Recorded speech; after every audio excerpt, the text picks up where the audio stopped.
appeal in the matter of the Alexandros T. Lord Clerk will explain the reasoning of the court.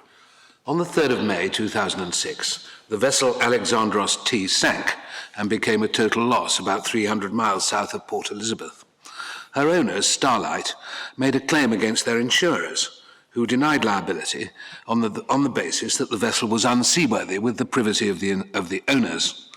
In response, Starlight made a number of serious allegations against their insurers, including allegations of misconduct involving tampering with and bribing witnesses. In August 2006, Starlight issued proceedings in the commercial court against various insurers known as the CMI and the LMI. Those proceedings were settled on the basis that the insurers would pay 100% of what was due under the policies, but without interest or costs. The proceedings were then stayed by way of what is called a Tomlin order. In April 2011, 9 sets of Greek proceedings in materially identical form were issued by Starlight, making essentially the same allegations of fact as they had been making in England, although they were expressed as torts actionable in Greece. The insurers thereafter sought to enforce the earlier settlement agreements in the 2006 and later 2011 proceedings in England. Starlight applied for a stay of these proceedings, firstly pursuant to Article 28, then pursuant to Article 27 of the Brussels Regulation. The judge refused to exercise his discretion to grant a stay under Article 28 and gave summary judgment for the insurers.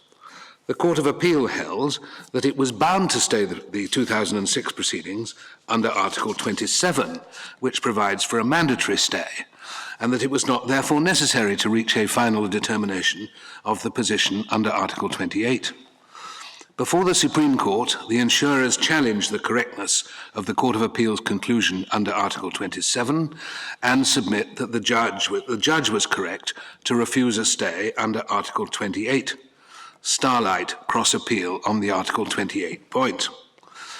Subject to the possibility of a reference to the CJEU on a limited question or questions, the Supreme Court unanimously allows the insurer's appeal.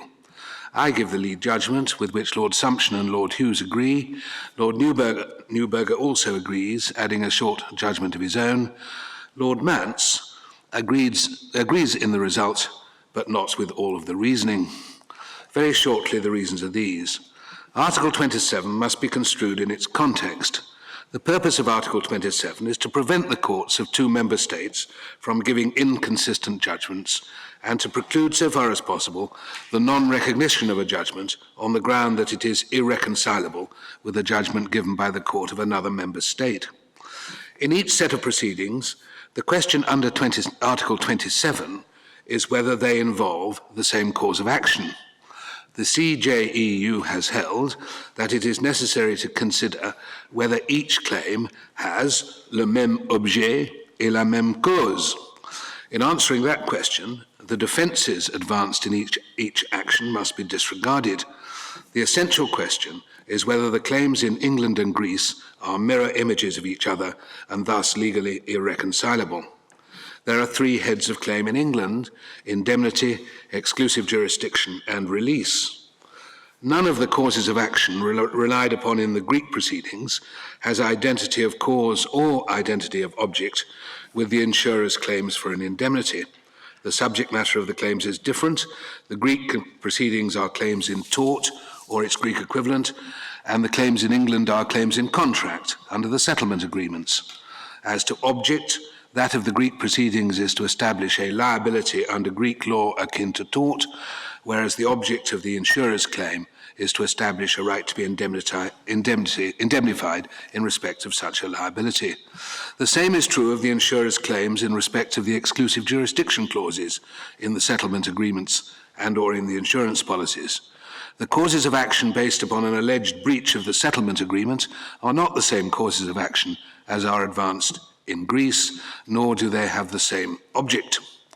The same is also true of the claims based on the release provisions in the settlement agreements. The Greek claims are claims in tort, and the English proceedings are contractual claims. The legal and factual bases for the 2 claims are entirely different. Moreover, the object of the 2 claims is different. The Supreme Court is unanimous that that is the position with regard to the claims for damages for breach of the release provisions in the settlement agreements. However, insofar as the insurers claim declarations based upon the release provisions, while the majority reaches the same conclusion, Lord Mance reaches a different conclusion on the basis that the claims for declarations in the two jurisdictions are mirror images of each other. However, the Supreme Court decides unanimously that unless the insurers abandon those claims for declarations, a relevant question should be referred to the CJEU for an opinion. In the event that the CMI have now abandoned their claims for declarations based on the release provisions, it follows that the CMI's appeals under Article 27 are allowed. If the LMI do the same within the time permitted, their appeal will also be allowed under Article 27. If they do not, their appeal under Article 27 will be allowed in part. A similar position has been reached in respect of the submission that appeals under Article 27 should have been rejected by the Court of Appeal as too late. As to Starlight's cross-appeal from the order of the judge under Article 28, in the exercise of its discretion, the Supreme Court unanimously dismisses it. The natural court to consider the issues raised by the CMI and the LMI is the High Court in England, because they raise contractual questions governed by English law and because it is at least arguable that the parties have agreed that they should be decided by the High Court, where the proceedings are in any event more advanced than in Greece. In these circumstances, I do not think that I should take up time this morning on a fascinating discussion either of the doctrine of first seized under the regulation or of any of the other issues raised by this interesting and difficult case. The Court invites the parties to make written submissions on the form of the order and on costs within 21 days. The Court is now adjourned.